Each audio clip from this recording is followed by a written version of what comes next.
Strategic advantage کچھ اس طرح سے آپ کو معلوم ہونا چاہیے کہ ایران جو ہے سعودی عربیہ اور یو اے ای دونوں کا مخالف ملک ہے، اور یہی ایران امریکہ اور اسرائیل کا بھی مخالف ملک ہے۔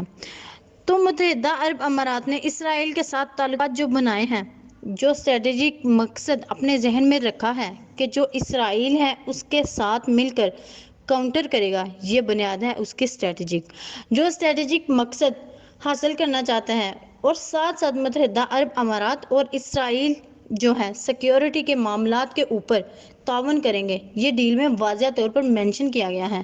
ایران جو ہے آپ کو معلوم ہے اس کے مختلف ممالک میں ورک پروسیسر چل رہے ہیں، جن میں سیریا، لبنان، یمن اور عراق وغیرہ شامل ہیں، اور اب انہی ممالک میں نظریاتی طور پر گولف ملک ہیں۔ سعودی عربیہ کے زیر اثر جو ملک ہیں، جو گولف کنٹریز ہیں، جو سنی دھڑے کے لوگ ہیں، سنی دھڑے کی کنٹریز ہیں، ان کا ایران کے ساتھ معاملات جو ہیں بگڑے ہوئے ہیں، اور انہی بنیادوں پر سنی دھڑے کے جو لوگ ہیں امریکہ کے پریشر میں آ کر اسرائیل کے ساتھ اپنی دوستی کی پینگیں جو ہیں بڑھانا چاہ رہے ہیں۔ اور دوسرا جو مین مقصد ہے وہ ہے اکانومک پارٹنرشپ۔ یاد رکھیے گا اس میں فلسطینیوں کو کچھ حصہ نہیں ملنے والا، کچھ فائدہ نہیں ہونے والا۔ اسرائیلی وزیر اعظم نے کہہ دیا ہے کہ جس بنیاد پر یہ معاہدہ ہوا ہے کہ اسرائیل مزید فلسطینی علاقوں پر قبضہ نہیں کرے گا، اور ساتھ یہ بھی کہا ہے کہ اس معاملے کو آن ہولڈ رکھا گیا ہے، ختم نہیں کیا گیا۔ اس معاہدے کے بعد دونوں ممالک سیاحت کے اوپر تعاون کریں گے، سرمایہ کاری کریں گے، مواصلات یعنی کہ ٹیلی فون کے رابطے بحال کریں گے، فضائی روابط بحال کریں گے، فضائی کمپنیاں ایک دوسرے کے ممالک میں دفاتر کھولیں گے، جہاز ایک دوسرے کی سیکیورٹی کے معاملات کے اوپر تعاون کریں گے، ٹیکنالوجی اور سائنس کے اوپر ایک دوسرے سے تعاون بڑھائیں گے، صحت کے معاملات کے اوپر تعاون بڑھائیں گے، توانائی کے معاملات کے اوپر تعاون کریں گے، سفارت خانے کھولے جائیں گے، ایک دوسرے ممالک میں اکانومک مفادات جو ہیں اس کو اہمیت دی جائے گی۔ متحدہ عرب امارات کی جانب سے جن مشکلات کا سامنا کر رہا ہے فلسطین، ان کو بالکل بھی مد نظر نہیں رکھا گیا۔ اب ہم آ جاتے ہیں امپیکٹ آن پاکستان۔ پاکستان کے اوپر اس ساری ڈیولپمنٹ کا کیا اثر پڑنے والا ہے؟ پہلی بات تو یہ ہے کہ پاکستان کو سیکیورٹی معاملات کے حوالے سے جو کہ متحدہ عرب امارات کے ساتھ ہمارے اگر سائن ہیں تو ان کو چکنا ہونے کی ضرورت آ چکی ہے، کیونکہ اسرائیلی پاکستان کا نمبر 1 دشمن ملک ہے، اور متحدہ عرب امارات کے اسرائیل کے ساتھ تعلقات قائم ہوتے ہیں تو اس سے پاکستان کے جو دفاعی سیکیورٹی ہے اس کو شدید خطرات لاحق ضرور ہوں گے۔ دوسرا یہ کہ پاکستان کا جو آفیشیل بیان ہے اس سارے معاملے میں وہ یہ ہے کہ سارے معاملات کے 2 اثرات مرتب ہوں گے۔ پاکستان نے اس سارے معاملے کی نہ تو کھل کر مخالفت کی ہے اور نہ ہی حمایت کی ہے۔ اس کی وجہ کیا ہو سکتی ہے؟ باقی ممالک نے اس کی مخالفت میں بھی بیان دیے ہیں اور حمایت میں بھی بیان دیے ہیں۔ میں نے آپ کو بتا دیا تھا کہ جن ممالک نے حمایت میں بھی بیان دیا ہے وہ بحرین، قطر اور اردن ہے۔ باقی مخالفت میں ترکی نے بیان دیا، ایران اور ملیشیا وغیرہ۔ لیکن پاکستان اس سارے معاملے میں خاموش کیوں ہے؟ یہ اس لیے خاموش ہے کہ ہماری اکانومی کمزور ہے، ہم کمزور ملک ہیں، ہم غریب ملک ہیں، ہمارا جو آئل ہے وہاں سے آتا ہے، ہماری جو زیادہ تر ضروریات ہیں ہمیں اگر کبھی پاکستان چلانے کی ضرورت پڑتی ہے تو وہ ممالک ہماری مدد کرتا ہے۔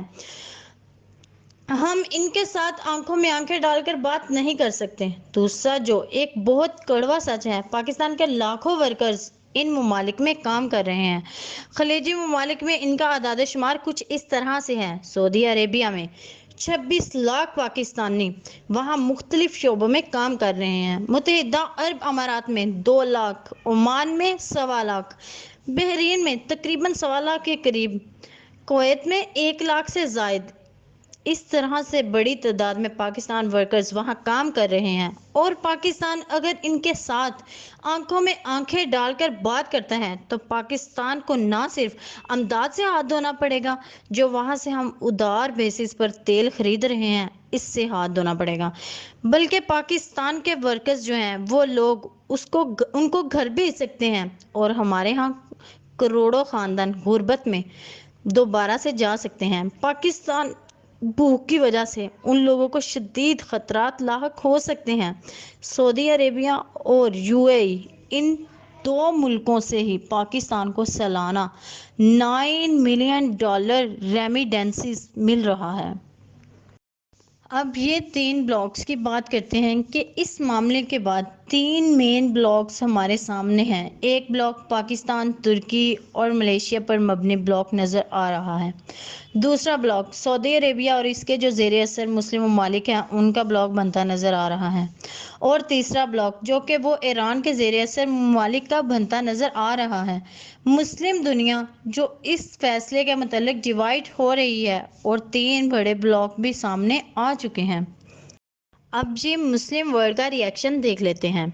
ان سارے معاملے میں نے آپ کو بتایا کہ جو متحدہ عرب امارات ہیں وہ تو اس سارے فیصلے کے اوپر خوش ہیں، اور جو اس کے سفیر ہیں امریکہ میں، ان کا یہ بیان سامنے آیا ہے کہ سفارتی کامیابی ہے کہ اس سے خطے میں امن قائم ہوگا، کہ بحرین اور عمان نے کھل کر اس معاملے کی حمایت کی ہے۔ فلسطین نے اس سارے فیصلے کو ریجیکٹ کر دیا ہے۔ ایران نے بھی اس سارے فیصلے کی سخت مذمت کی ہے اور اس کو مسلمانوں سے غداری قرار دیا ہے، جبکہ ترکی جو ہے اس نے بھی اس سارے معاملے کو کافی لے کر احتجاج کیا ہے یو اے ای سے، اور وہاں سے اپنا سفارتی مشن واپس لانے کا بھی ارادہ ظاہر کیا ہے۔ یہ تھی وہ ساری ڈیولپمنٹ جو میں نے بیان کر دی۔ امید کرتی ہوں آپ کو آج کا ٹاپک پسند آیا ہوگا۔ ویڈیو کو لائک، شیئر، کمنٹ کرنا نہ بھولیے گا۔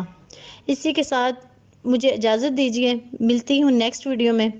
ٹیک کیئر، اللہ حافظ۔